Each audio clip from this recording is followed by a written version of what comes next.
BNP ক্ষমতা এলে সাধারণ মানুষের নামে বিএনপি মামলা দেবে, আবারও সেই আগের মতো আওয়ামী লীগের।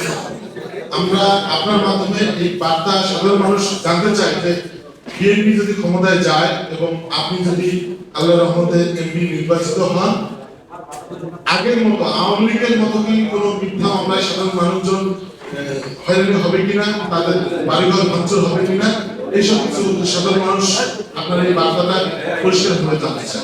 একটা প্রস্তাব দিল, প্রস্তাবটা প্রশ্ন করলো যে বিএনপির আমলে এই মিথ্যা মামলা হবে কিনা। এই মিথ্যা মামলার বিরুদ্ধেই তো সংগ্রাম করলাম, লড়াই করলাম। আমরা জানি না কিছু না, আমরা আসামি হয়ে বসে থাকতাম। তো 5ই আগস্ট উত্তর মামলা হয়েছে কিছু বাংলাদেশে, হওয়ার পিছনে কারণও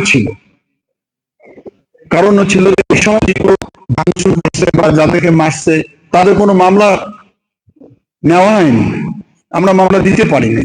সেগুলো আমি বক্তৃতায় বলছি মিশন মোড়ে একাধিকবার, যে আমরা এজাহার দিয়ে নিতে গেলে ওসি সাহেব বলে যে বয়সনার কোটা নাই, হস্বীকার নাই, নেওয়া যাবে না। আর ওনাদের এজাহার তো আমরা এটা বলবো, অবশ্যই মিথ্যা মামলা হওয়ার কোনো সুযোগ নাই। যা ঘটনা সেটাই হবে।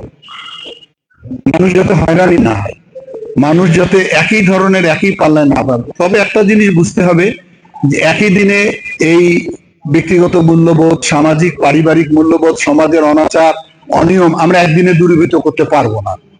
ওই প্রত্যাশাটা করাও কঠিন হবে। একটা গণতান্ত্রিক শাসন ব্যবস্থা দীর্ঘায়িত না, এখন মবজাস্টিস হয়েছে বাংলাদেশে। পুলিশ একটা আসামিকে ধরে রাখতে পারে না, ওখানে থানা ঘেরাও করতেছে। নমিনেশন পেপার বাতিল করলে সেখানে যা রিটার্নিং অফিসারের সামনে হয়েছে করতেছে। এগুলো তো আগে ছিল না। ওখানে তো বলা আছে যে কি কি কারণে, যেমন একটা আমি দেখলাম দ্বৈত নাগরিকের কারণে একটা নমিনেশন বাতিল হয়েছে, এটা তো জেনুইন না, আমি নাম বলতে চাই না।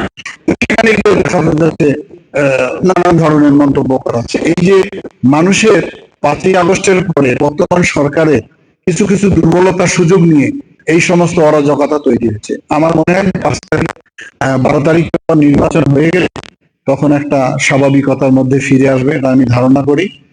আর মানুষের মনোজগতে কিছু খারাপ জিনিস আমাদের সৃষ্টি হয়েছে, সব পেশা, সব রাজনৈতিক নেতাদের, সব মানুষের ভিতরে কিছু খারাপ জিনিস আমরা লালন করি। সেখান থেকে আসলে আমাদেরকে সবাইকে বের হয়ে আসতে হবে।